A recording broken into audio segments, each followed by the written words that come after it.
Good morning and welcome to the National Newspaper Publishers Association's Let It Be Known. This morning, the HBCU Classic is kicking off on Saturday. We'll have an interview with the president of the organization that's putting it all together coming up shortly. But the headlines this morning, we will discuss a Mississippi sheriff who oversees a department in which multiple deputies have been convicted of torturing and sexually assaulting Black men is fighting for qualified immunity in yet another case where his deputies are accused of using excessive force. And are we ready for COVID vaccines again? The feds have just signed off on new vaccines, and we'll tell you about that. And in Philadelphia, body cam released a video show officers literally execute a man. We'll tell you about that. And we're going to also stay in the city of brotherly love and a scene from a horror zombie flick. Um, but this is real life. In Philadelphia, it's disturbing. New video from the city shows addicts on the street in a trance-like state, passed out on the sidewalk in the city's multiple homeless encampments. In the Kensington neighborhood, the footage shows fires burning on trash littered sidewalks as groups of people set up camp. Drug users are seen hunched over with no control of their limbs, while others are sprawled across the garbage covered streets. Yet nothing is done. And the telltale sign that this is America. These are mostly non-people of color. Remember these scenes during the crack epidemic, which spawned the racist war on drugs and locked up as many people as color as possible? Well, officials are singing a far different tune now. We're going to tell you about what's going on in the streets of Philadelphia, things that I witnessed with my own eyes. And speaking of singing, what's the deal between the two Motown legends, Diana Ross and Lionel Richie? A recent post and recent comments at a concert by Lionel Richie took a swing at the boss, and it involved Beyonce. We'll tell you about that. But first, in a state that not only will I never live in, but don't even want to visit. You've heard me say that many times before. Mississippi, a sheriff who oversees a department in which multiple deputies have been convicted of torturing and sexually assaulting Black men, is fighting for qualified immunity in yet another case where his deputies are accused of using excessive force. A state judge denied Sheriff Brian Bailey immunity after a lawsuit named him and a dozen other officers for the wrongful death of Pierre Woods, a mentally disabled Black man who police shot and killed in Rankin County in 2019. Qualified immunity, of course, is a legal doctrine that excludes public officials from being sued based on actions that they take while in their official capacity. Critics say the doctrine was designed to shield police from liability. In this case, Bailey appealed the decision to Mississippi's Fifth Circuit Court, which caused the lower court last month to issue an indefinite stay in the case pending the decision of the appeals court. The Rankin County Sheriff's Department, under Bailey's leadership, has been at the center of multiple acts of violence, particularly against African American men in recent years. A jury convicted 5 officers in August for torturing and sexually assaulting 2 Black men. 5 people also died after interactions with Rankin County deputies during an 8-month span in 2021. Insiders sued the sheriff's department to obtain records related to three of those deaths. Bailey is up for re-election in November, and he's going to win because he's running unopposed. Police responded to Pierre Woods' home in February 2019 after a call came in that he was firing a gun on the property where he was staying, according to police reports. After they arrived, the police said Woods fired more shots. They said law enforcement attempted to negotiate with him for more than an hour before using tear gas to force him from the home, at which point they shot him multiple times, killing him. Driss Mitchell and Vanessa Barrett, two women who have children with Woods, filed wrongful death lawsuits against Bailey and other officers involved in the 2021 incident. Attorneys for Mitchell and Barrett said that Woods was, quote, physically disoriented and visually impaired from the tear gas when he ran to the front door of the house with his hands above his head. The attorney said Woods had a gun in his hand when he ran to the door, but threw the gun to the ground as soon as he got outside. According to the court documents, um, Bailey was, quote, solely responsible for supervising the Rankin County Special Response Team that day. They call them the Goon Squad. Bailey said he heard Woods fire 3 gunshots inside the house. He then heard officers return fire while he was hiding behind a response team vehicle. According to the document, Bailey said that he did not instruct the officers to start shooting. He did not see the shooting, and he never fired a shot. The court documents that say that the sheriff claims he told the officers to cease fire as soon as he saw Woods lying on the ground. Mind you, by the time Woods was lying on the ground, he had been shot multiple times. According to the filing, Mitchell and Barrett's attorneys say that Bailey allowed the officers to shoot Woods even though he no longer posed a threat. Bailey gave the defendant officers authority to shoot Woods, positioned himself where he could no longer see Woods, and allowed the officers to continue to shoot Woods after he fell to the ground and clearly was no longer a threat before he issued the command to cease fire, the lawsuit says. When Bailey was asked in a deposition about whether the sheriff's office trains its officers to stop shooting after a threat is over, his response was, no, I don't. I don't guess we trained them to stop shooting. When the threat is over, when they stop shooting, then that's it. It's just, in other words, no training whatsoever. As of course, as we know, 5 Rankin County sheriff's deputies did plead guilty on August the 3rd to federal charges related to the attack on 2 black men earlier in the year. The Goon Squad, again, is what they're called, for their willingness to secretly use excessive force without a warrant. The team broke into the home of another person, Michael Corey Jenkins and Eddie Terrell Parker in Braxton, Mississippi. Many may have heard that story. That was from January. They beat and sexually assaulted those 2 men before one of the officers, Hunter Elwood, eventually shot Jenkins in the mouth. 2 of the convicted Goon Squad officers, Elwood and Christian Dedman, were also present during Woods' shooting in 2019. So the Goon Squad is totally messed up in the head. And they go around assaulting. In that case with Elwood, he stuck his gun in the man's mouth and shot him. It's amazing that the man has lived to tell about it. Then they assaulted them sexually. These guys have a lot of issues and should not have ever been wearing a badge, such as policing in America. What else is becoming more common? COVID.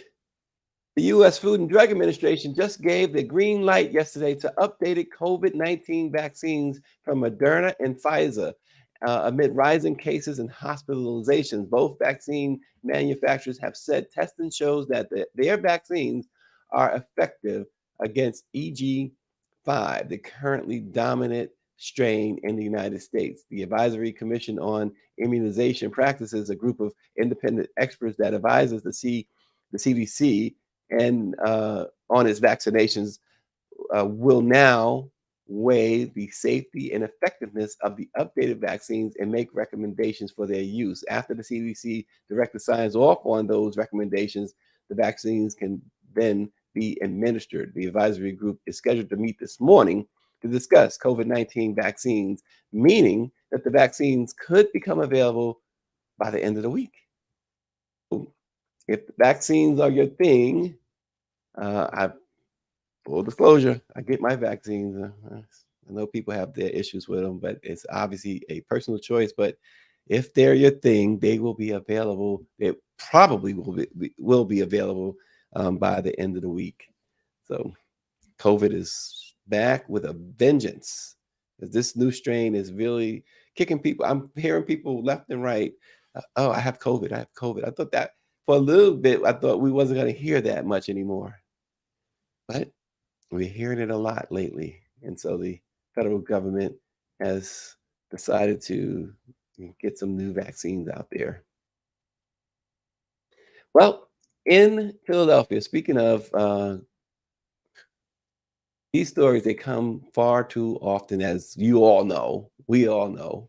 It's just really sad that we keep reporting on the same thing over and over again. But the police officer who fatally shot Eddie Irizarry during a traffic stop last month was charged with murder. The Philadelphia District Attorney said Friday, after releasing body cam footage of the extremely violent encounter. The unedited footage shows Officer Mark Bial firing into Irizarry's car through the rolled up driver's side window roughly 5 seconds after exiting a police car.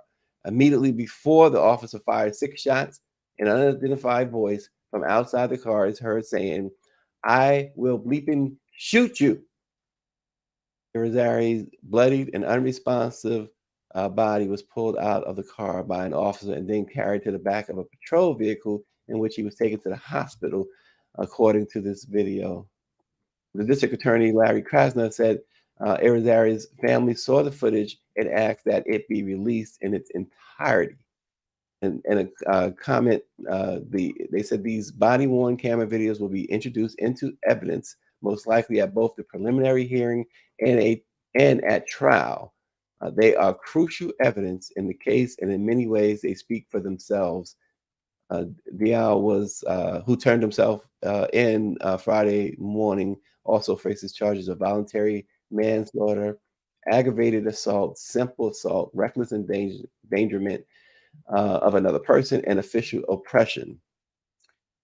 His bail was set at a $500,000.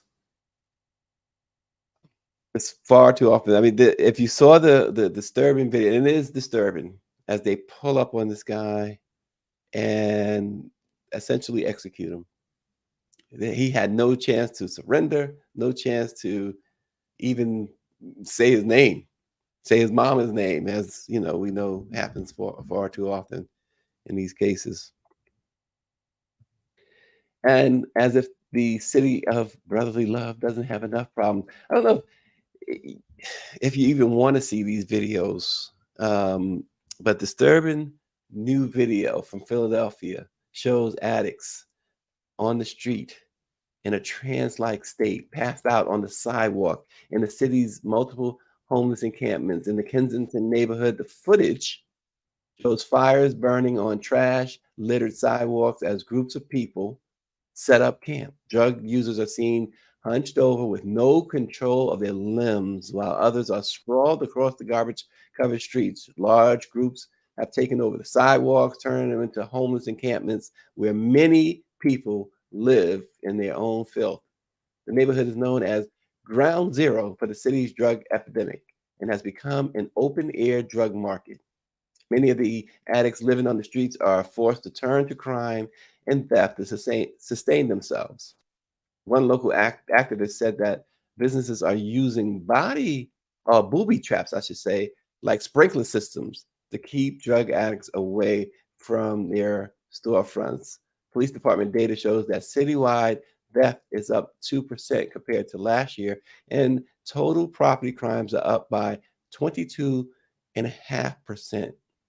Additionally, crime data reported by the local newspaper there shows that Kensington has one of the highest drug crime rates in the city.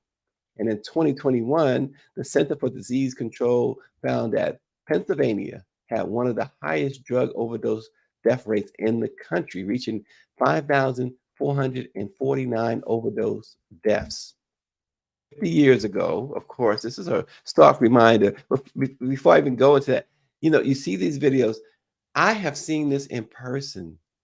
We, my wife and I were it was in the Chinatown area, and they near the convention center, and we saw individuals on the sidewalk. This is in the morning, they like 10 in the morning, on the sidewalk, sleeping against each other, standing up, drug. They're like the description we gave with the limbs just hanging, and I mean, I'd never seen anything like that before. But 50 years ago, here's the thing though. Now we talk about this situation here in Philadelphia, and how it's allowed to go on, and how business owners are using sprinkler systems to try and get them away. Well, 50 years ago, as many know, the war on drugs began. President Richard Nixon declared a war on drugs. And today, with the U.S. mired in a deadly opioid epidemic that did not abate during the coronavirus pandemic, it is questionable whether anyone won that war. But yet, the loser of the war on drugs is clear. And you know who the losers are: Black and Latino Americans, their families, and their communities. A key weapon was the imposition of mandatory minimums in prison sentencing.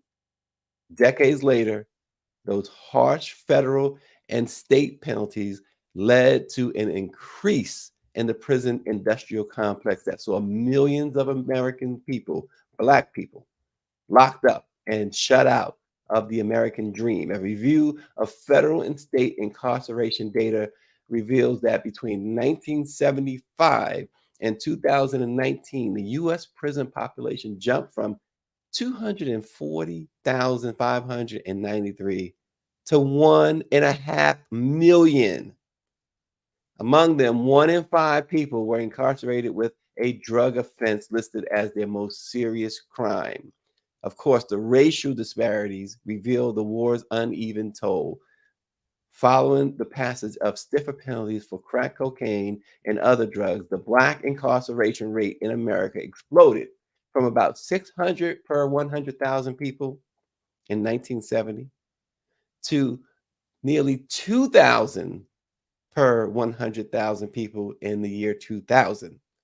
In that same time span, the rate for Latino population grew from 208 per 100,000 to 615 per 100,000. While, of course, the white incarceration rate did grow 103 per 100,000 to 242 per 100,000. Unreal. So, this war on drugs, we know that they know. We know that they know that we know what they were up to, right? From the beginning. And of course, the statistics uh, bore out their underlying goal, which they have more than achieved, and they continue to try to achieve. It's, and it's so interesting. You walk down Times Square in New York, and there's all these weed shops, legal weed shops. People riding bikes, puffing. They driving their cars, puffing, walking around. Is in Times Square. There's like for every person, there's like every 2 people, there's a police officer in Times Square, and it's just you can't help but think, you know, some years ago, you'd have been locked up, and folks have gotten locked up for um, they've gotten locked up, for drug crimes, or just possession, and they've spent serious time because of mandatory minimums. Well, what's the deal, Lionel Richie? We Somebody talk to Lionel Richie. Lionel Richie's upset. Can't have the old Commodore upset, can we? Lionel says he was doing a concert and he was on his all night long tour, and he couldn't help but notice what his endless love singer, his partner in that song, was doing not far from where he was at. He expressed his thoughts about Diana Ross allegedly declining to perform with him, but instead accepted an invitation to perform at Beyonce's concert for her Renaissance tour. The Of course, the boss performed her 1976 hit "Love Hangover" at Beyonce's concert. And of course, she serenaded Beyonce for her birthday. Um, and Lionel says he's doing his concert. He said, "For 37 years, I have tried to call Miss Ross on the phone. Full disclosure," he says, "it was clear to me when I said she has told me no for 37 years. What did you think she was gonna do? Showing up tonight?" This is what he's telling his audience. He said, "The woman ain't coming." That's exactly what he said. "She's over there singing happy birthday to the Beyonce. I'm pissed off," he said. This is what he totally melted down. He says, "This isn't the first time she's done that." He says, and it is not the first reference that Lionel Richie's made about Diana Ross. He did say during an episode of Watch What Happens Live with Andy Cohen that that is on his bucket list, has been on his bucket list, performing "Endless Love" with Diana Ross live.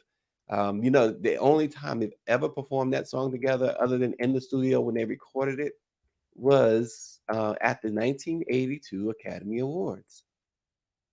So Lionel has been fit to be tied. I guess Diana Ross is not a brick house, and Lionel was not taking it easy like a Sunday morning. They got to get together. Come on. Diana Ross, I mean, I get it. Beyonce calls. Who's going to say no? Right? Who's going to say no?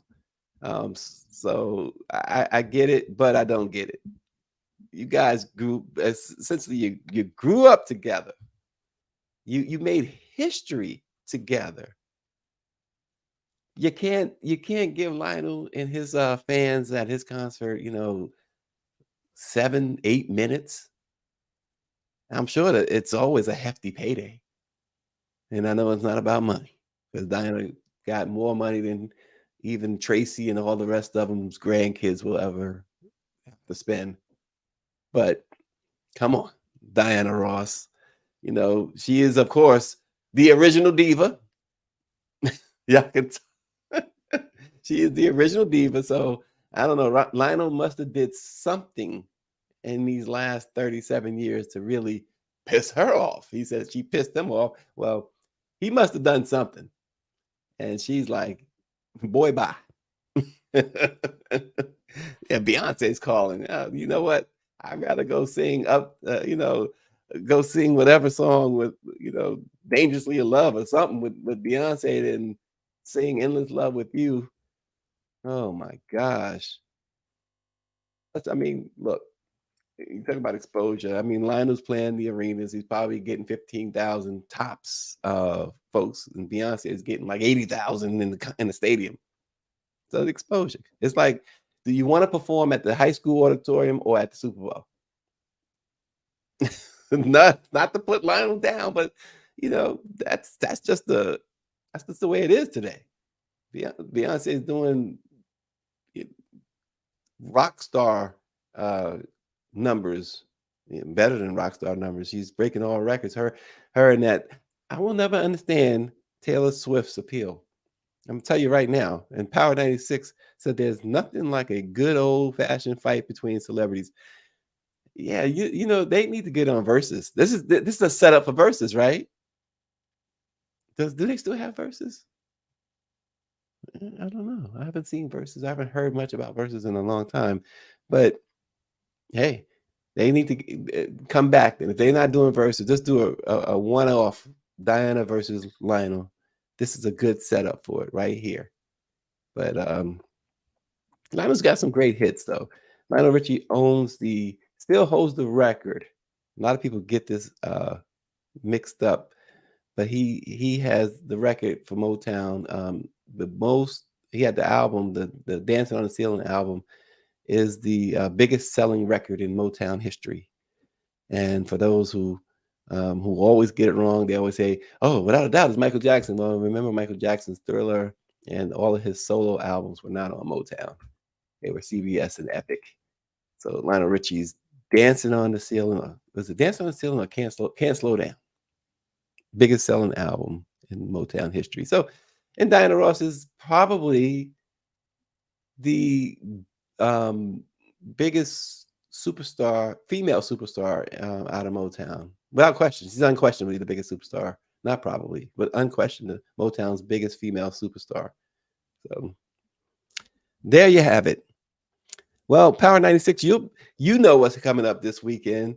The HBCU Classic. And all week, they are doing a lot of great things in the New York, New Jersey area, in the city and then across the bridge. And it's going to culminate in the big game on Saturday. We got to talk to Albert Wiliams, who is running things there. Let's check out our conversation about the HBCU Classic. Set for the 2023 Toyota HBCU New York Classic, an embodiment of cultural celebration and community unity. This 5-day extravaganza stands as a testament to the profound influence of HBCUs, their positive impact on diversity, inclusion, and justice, and the exceptional individuals who champion these values. It's billed as the world's largest HBCU homecoming, with an array of captivating events ranging from career fairs and college fairs to dynamic showcases of Greek step performances and spirited battles of the bands. The HBCU New York Classic transcends its title, culminating in a football clash that ignites school spirit and showcases the athletic prowess of HBCUs. The event transcends its role as a celebration. It evolves into a catalyst for change, bridging communities, fostering unity, and amplifying the invaluable contributions of HBCUs to our societal fabric. We welcome Albert Wiliams, the president and CEO of Sports 1105, the producers of the classic. Albert, how are you? I'm well. Yourself? Good to have you. Good. Thank you for having me. Appreciate the Oh, opportunity. yeah, absolutely. The HBCU New York Classic has evolved into really one of the biggest celebrations there is of HBCU culture and community activities.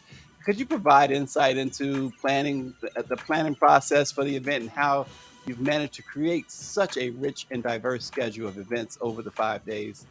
Sure. The planning process really evolves from being the CEO of multiple companies over the years, and just idea of thinking outside of the box. Right. It's more than a football game. The game culminates. The game culminates the end of as a week of activities and festivities. We start with a career day or high school education day on Tuesday in New York. At the same time, we're going to have a mayor's kickoff luncheon.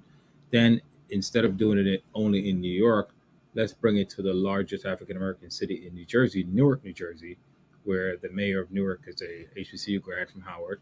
Bring it into Howard, the same career fair there into Howard.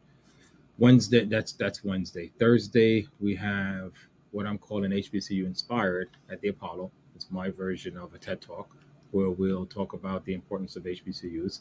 Friday, we have Media Day. Friday night, we have the Step Show. Saturday, Pep Rally. I'm sorry, Saturday, we have the Yard Fest, Career Day, and then the big game. And after that, we'll end it with a little after party, little music and dance. You also have some awards, right? The Yes, sir. honorees HBCU Impact Award, including prominent figures like Robert F. Smith and Dia Sims, who've demonstrated exceptional dedication to diversity, inclusion, and justice. How do you believe their contributions resonate with the mission of the classic and the Well, values that you represent? sure. That's exactly your words from your words to God is. That's our mission, right? Our mission is to amplify HBCUs and also amplify folks that have been positive in the African American community, right? So Every year, I pick about 6 people. This is our second year. Pick about 6 people, and for thankful for their contributions. We didn't get here alone, and we need those folks to continue to push on and be role models as they are, and help create more role models. I want this award to be something that folks come after. I got to do this for the community to get this award. I want an impact award, right? Let's look at Dia, Robert Smith, Sean Diddy Combs, folks that we've honored last year, Dr. Richardson, Spike Lee. These folks have all done remarkable things in the African American community. Even the owner of the Giants, right? We honored him because there's a lot of work he does in the community that benefits African Americans, right? So it's not only, you don't have to be an HBCU grad, you don't have to be an African American. As long as you're doing something positive to affect the lives of African Americans on a whole, that the impact award is to you. I want everyone to strive for this award. Yeah, yeah. So sort of like they strive for Grammys and Oscars, right? Yes, sir. Yes, There sir. you go. Exactly. Exactly. I mean, look, that when you look at the big picture, there could be no more important award than this, though. So Exactly. here we have it. You mentioned too that the event has a wide array of activities: career fairs, college fairs, Greek step show, etc. Battle of the bands. How do these activities explain to those who may not know? How do these activities contribute to the overall experience of the classic, and what impact do they have on the attendees and participants? Sure. It's, in one word, it's culture, right? And to expound on culture, we build, we're bringing to an opportunity, an environment to the Northeast New York, where I'm a product of the New York City school systems, right? Where we're able to bring that whole, like, HBCU experience right into your backyard, right? I'm a product, like I said, a product of the New York City school system. Went to Theodore Roosevelt High School in the Bronx, or Fordham Road, right across the street from Fordham University. I've never had a college counselor come to Roosevelt and say, "Hey, there's an HBCU. What do I care about that bank? I bank at Citibank, right? Right."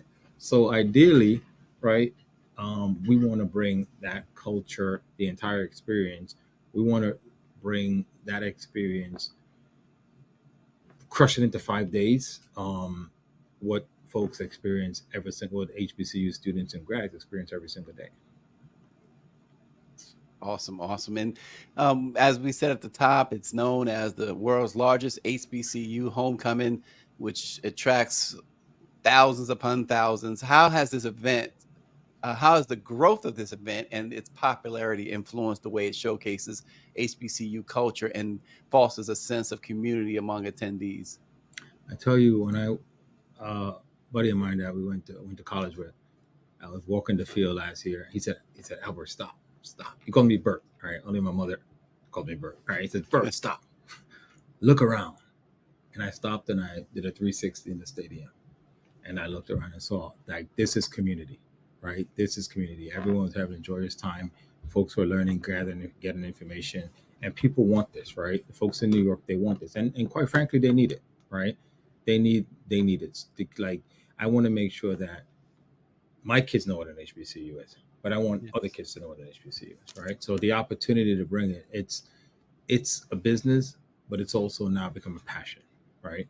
And there's a lot of, like you asked the question earlier, goes the planning of this thing and just making sure it's a, we'll start planning for next year's game probably a week after the classic, right? As we get back into it. But to answer your question, the whole idea, it's just culture. It's bringing culture together and bringing an opportunity and experiences, right? We have kids that are coming up from Albany State, right? Who knew that, when you say Albany State, people think you're saying upstate New York. Albany, was there an HBCU in Albany? Albany State, Albany, Georgia, right? You have those kids that are going to be here for the first time. Some kids have never left Albany, Georgia, much less Georgia, to come to New York. This is an experience, right? And it's our responsibility as citizens of the world, as citizens of the culture, to say, hey, let's come out and support these kids, right? Let's come out and let's come out and support these kids at the college fairs, right? Let's come out, and colleges, HBCUs, non-HBCUs, let's come out and get in front of these young kids and give them an opportunity to hear a little bit more about college outside of the school, outside of their school activities, right? Then you have an opportunity. Now you go to a debate, Hmm. unless you're on the debate team in high school, or junior high school, did you really think about attending a debate? Come out to a debate. Come out to an event at the Apollo. I can't be certain of this, but I'm fairly sure that there has never been an HBCU focused event at the Apollo. Right. So again, I could be wrong, but what I'm creating is my version of a TED Talk, HBCU inspired, that we're going to take that on the road and talk about how HBCU inspired you, how it inspired this person. And it'll be, 18, 20-minute conversations or 2-hour conversations on the importance of HBCUs. Wow, nice. With the football game between Morehouse College and Albany State as the centerpiece, the HBCU New York Classic brings sports and competition to the forefront, of course. But how do you see sports as a vehicle for promoting unity, school spirit, and showcasing the talent within HBCUs? I mean, I think sports it fosters discipline. It sponsors us versus me, right? So we think as a people, where we come together, right? And these guys, yeah, they compete. The two schools are competitive, right, as they Right. should be, because you want that, you want to raise that trophy, right? You want that bragging rights of the year, right? But at the end of the day, we're showcasing our culture. We're showcasing the 105, 107 HBCUs versus the amount of, and we're not versus compared to the number of PWIs out there. Um, it just gives us an opportunity to showcase what we have, right? What these schools mean, right? So there's a lot of great athletes, musicians, dance, teachers, educators, doctors, police officers, judges that all came out of an HBCU. Understanding that, let's give our folks an opportunity so that they can go back and do a little research in Morehouse, do a little research in Albany State, and let's look and see what other HBCUs are out there, and just start looking at them and thinking about them. We shouldn't right now. I think HBCU week is the week after our game.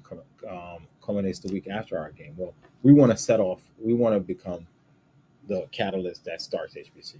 If that makes any sense. Absolutely. And earlier we talked about the Impact Award recipients and their contributions. How does the Classic aim to continue to leverage their influence to inspire the next generation of leaders and change makers within the HBCU network? Well, that's a great question. So for us, for me, the idea is that if let's use Robert Smith. Most people are familiar with Robert, so let's use Robert Smith. Robert Smith came from humble beginnings, and now he's a successful businessman, billionaire, philanthropist, Morehouse man. That's given a lot to culture, that does a lot for HBCUs, and we're looking to help develop and foster the next Robert Smith. So Robert's inspiration, Dia's inspiration, Dr. Madison's inspiration, Skip Diller's their experience. I'm hoping that someone sees that and it catches a light and it shines a light. Yeah, absolutely. Hosting this event, obviously it involves lots of collaboration with your various stakeholders, partners. Could you shed light on how the Classic engages with sponsors, local communities, and educational institutions to create this holistic and impactful experience for everyone involved? Sure. So everyone's welcome. Right? We have our standard sales deck, right? But outside of that, we invite communities. So every year I plan to add a different element. So last year was our first year. We added the Impact Award. So we built on top of the Impact Awards. That's always going to be there. This year we added HBCU Inspired to take it outside of New York, so we could go into the LAs, the Bostons, and these other towns, or stations like yours, and we could film an HBCU Inspired and then put it out to your mass audience, right? Even if we just do it like this, right? A roundtable discussion, a fireside chat. Um, then next year, and this year, we've added a spotlight on Black businesses, right? So this year, we're spotlighting 3 Black businesses, right? Just to continue to show the growth of African Americans as entrepreneurs, right? As business people. So every year I aim, like I said, to think outside of the box and add a different component. It may not be an event, it may be a segment, but there's a great profound impact in the HBCUs. What you'll see at the Apollo, you'll hear some amazing stories about, or an amazing story about the impact of the Classic.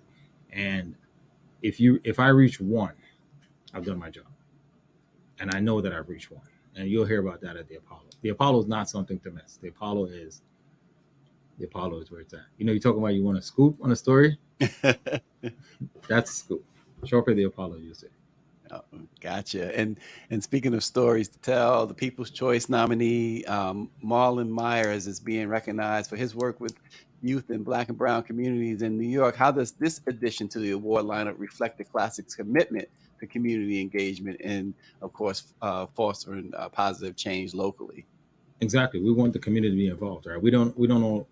I don't always want you to just only buy tickets, right? We want you to buy tickets, come out and support the fans, support the culture, support the teams. But I want the community to identify folks that they think should be recognized, right? The committee and myself and the committee, you and I can't be everywhere at once. So we put it out to the community. This is a community event, right? So without the community's input, you can't have a community event without the community's input. So the community picked, the community grassroots picked Marlon, and we're proud and honored to have Marlon. Right, Marlon will be at the Apollo, but that's not the scoop I was talking about. Almost got it out of me, y'all. Almost got it out. And finally, looking ahead, what are your aspirations for the future of the HBCU New York Classic? The HBCU New York Classic will become, it's already, but it'll be ideally top 5 HBCU football games, right? And it'll become the largest HBCU, second, third largest HBCU, top 3 largest HBCU events in the country, but definitely the largest in the Northeast Corridor. That's the goal. That's awesome. A lofty goal. That is lofty. But